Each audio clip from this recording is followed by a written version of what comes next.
প্রিয় শিক্ষার্থীরা, সবাইকে ধন্যবাদ জানাচ্ছি। এখন আমরা চতুর্থ শ্রেণী ক্ষেত্রফল নির্ণয়ের সূত্র আগে শিখব।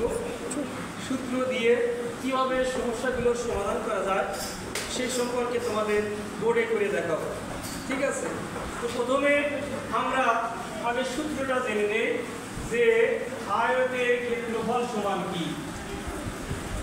আয়তের ক্ষেত্রফল সমান, আয়তের ক্ষেত্রফল সমান হলো দৈর্ঘ্য গুণন প্রস্থ।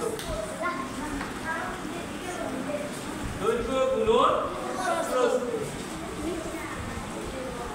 এটা আমাদের মনে রাখতে হবে, মুখস্থ করে রাখতে হবে, তবেই আমরা এই সূত্র প্রয়োগ করে আমরা আয়তের ক্ষেত্রফল নির্ণয় করতে পারব। এখন বইয়ে 131 নম্বর পৃষ্ঠায় দেওয়া আছে সূত্র ব্যবহার করে ক্ষেত্রফল নির্ণয় করো।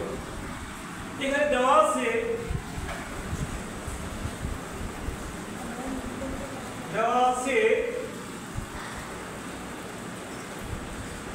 দৈর্ঘ্য 21 সেন্টিমিটার এবং প্রস্থ 15 সেন্টিমিটার।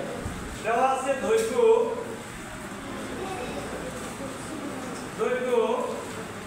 25 সেমি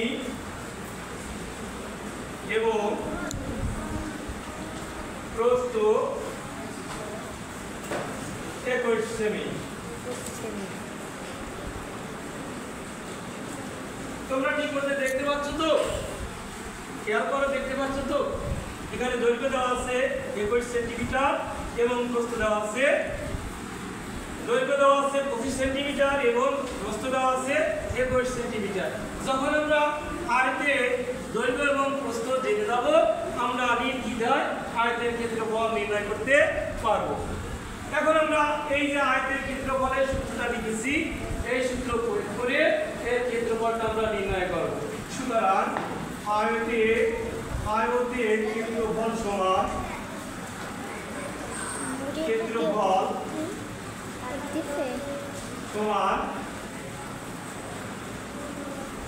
দৈর্ঘ্য গুণন প্রস্থ।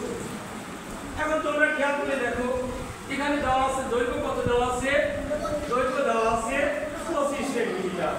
আমরা এখানে 25 বসিয়ে দিলাম। মাঝখানে কি আছে? গুণ চিহ্ন দেওয়া আছে, গুণ চিহ্ন দিলাম। এবার প্রস্থ কত দেওয়া আছে? 21 সেন্টিমিটার দেওয়া আছে, 21 সেন্টিমিটার দেওয়া আছে। এখন খেয়াল করো, যখন দৈর্ঘ্য এবং প্রস্থ গুণ আছে, অবশ্যই এই যে এককটা আছে সেন্টিমিটার, এটা অবশ্যই সেমি সেমি গুণ করলে বর্গ সেমি হয়, বর্গ সেমি লিখতে হবে। এখন আমাদের কাজ কি? আমরা কিন্তু গুণ শুরুতে শিখেছি। এখন আমরা এই যে 25 আর 21 এই দুইটা গুণ করে গুণফল নামায় দিলে আমাদের কাঙ্ক্ষিত সেই ক্ষেত্রফল সেটি কিন্তু পাওয়া যাবে। এখন আমরা 25 কে 21 দিয়ে গুণ করি।